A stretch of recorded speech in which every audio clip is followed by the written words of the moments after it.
Ինչեր առաջի հարցը։ Աշխարհի կյանքով ապրելն ընդունել դա չէ եւ արդյոք դա հապի կանոնական է։ Լիա ջան, նախ եկեք այսպես պայմանավորվենք, պարզաբանենք, թե ինչ է նշանակում աշխարհիկ կյանք։ Ինչ նկատի ունենք աշխարհիկ կյանք ասելով։ Մենք այսպես կամ այնպես, անկախ նրանից, որ հոգևորական ենք, ապրում ենք աշխարհում։ Եվ մենք հարաբերություններ ունենք մարդկանց հետ, շփումներ ունենք տարբեր շրջանակների հետ, այդ թվում նաև լրագրողների հետ։ Ինչը եւս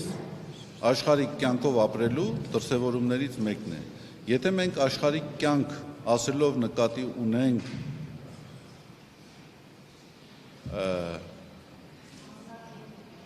այնպիսի հարաբերությունները ինտիմ կյանք, որոնք ինտիմ կյանքին է վերաբերում, դա բոլորովին այլ հարց է։ Հիմա տեսեք, քանի որ ընդհանրապես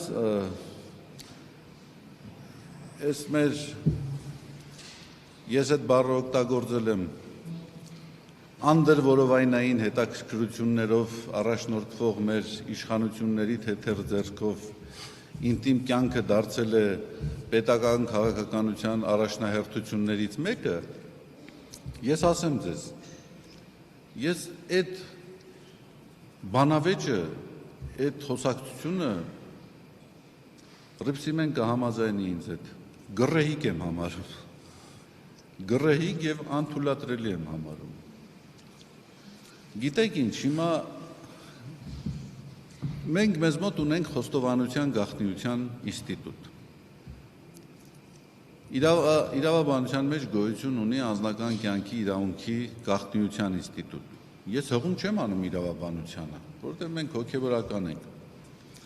Բայց ինձ համար բացարձակապես անհասկանալի է մարդկանց խոսույթը, որ հոգևորականը իրավունք չունի անձնական կյանքի։ Դա ընդամենը էլեմենտար անգրագիտություն է, անկախ նրանից դա ով է ասում։ Անձնական կյանքի իրավունք ունեն բոլորը։ Ոչ իրավական մեկնաբանությունների դաշտում, այլ զուտ հոգևոր ընկալումների դաշտում։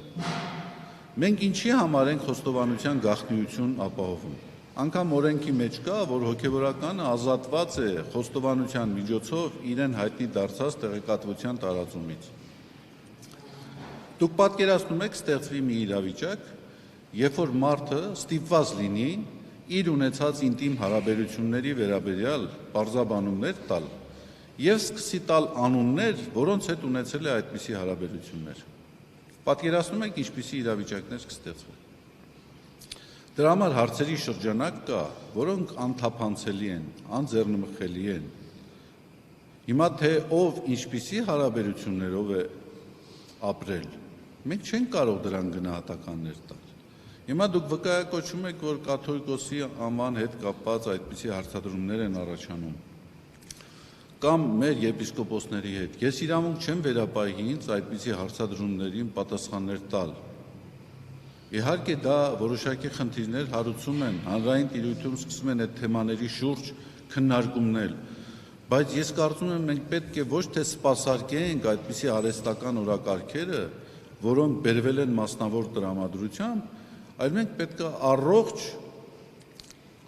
առողջ բանավեճ հարուցենք, հակադրենք դրան։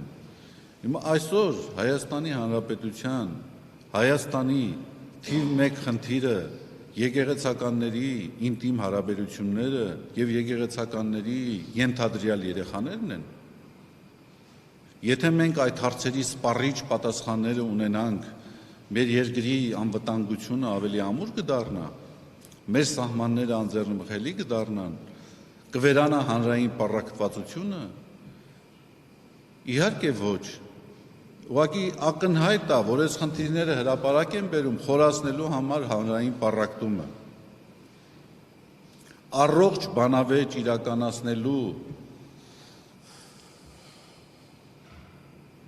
անկարողությունը այս մարդկանց մղել է այսպիսի կեղտոտ ու անթույլատրելի դաշտ։ Ընդամենը այս եմ պատասխանում։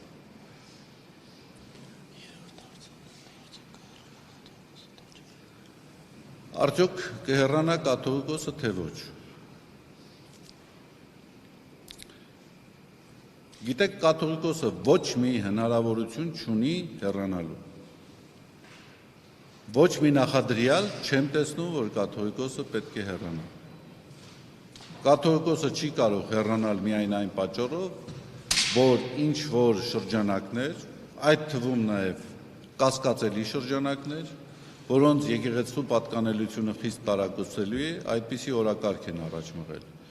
Չի կարող հեռանալ նաև այն դեպքում, եթե այդպիսի պահանջ են դրել եպիսկոպոսներ, 10 եպիսկոպոսներ։ Կաթողիկոսին ընտրում է ազգային եկեղեցական ժողովը։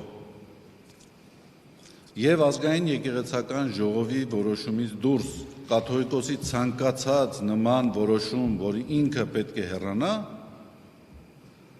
դա ավելին չի լինի, քան դասալքությունը։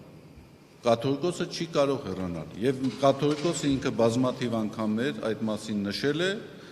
եւ ես վստահ եմ, որ կաթողիկոսի կողմից այդպիսի որոշում չի կայացվի, չի կարող կայացվել։ Կաթողիկոսը ունի եկեղեցու եւ եկեղեցուն պատկանելության բարձր, չափազանց բարձր գիտակցություն։